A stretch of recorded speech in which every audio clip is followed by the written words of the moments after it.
The 1970s might seem like ancient history, but when it comes to Olympic-themed movies, this decade delivered some real gems that outshine anything Hollywood's putting out in 2024.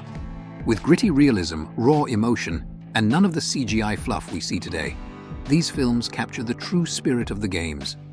Here are a few Olympic movies from the 70s that are still leagues ahead of the competition. Coach delivered a story that every underdog sports team hopes for.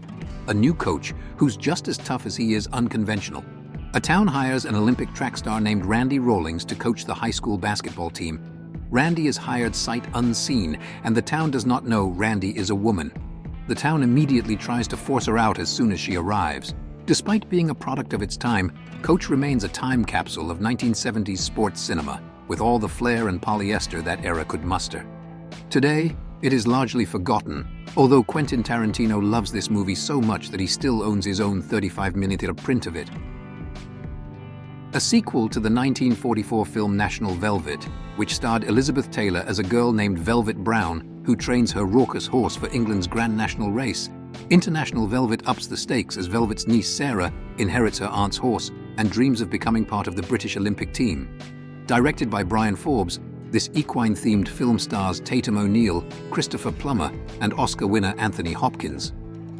While the film received mixed reviews, it remains an unpretentious, encouraging look at just how far ambition and perseverance can take you when trying to honor your family's legacy. The strong performances from its trio of powerhouse actors make it a memorable watch.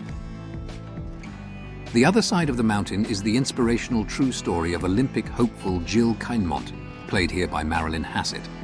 Kinmont, an up-and-coming world-class skier, faces her greatest challenge when she is left paralyzed from the neck down after a tragic accident during a pre-Olympic competition in the 1950s.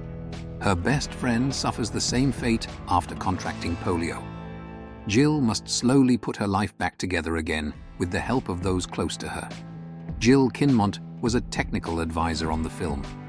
Her work included 3 days on Mammoth Mountain, where many of the ski racing shots were filmed. She was transported on a mechanical snowcat, with her wheelchair strapped to the back. When producer Michael Samuelson was tasked with making a film about the 1976 Winter Olympics, he enlisted director Tony Maylam to help. They paired up to create White Rock, which aimed to feel less like a documentary and more like a feature film. This visually stunning documentary captures the excitement and drama of the 1976 Winter Olympics in Innsbruck, Austria, combining breathtaking footage of various winter sports backed by the inimitable James Coburn's gripping narration. Rarely do documentaries have this much energy, as White Rock brought the Winter Olympics to life like few others have.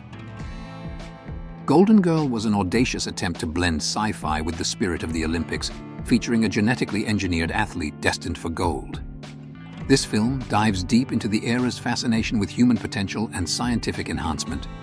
Susan Anton, in her debut film role, brought the character of Goldine Serafin to life, portraying a superhuman athlete trained to dominate the 1980 Moscow Olympics, a bold plot considering the political climate of the time.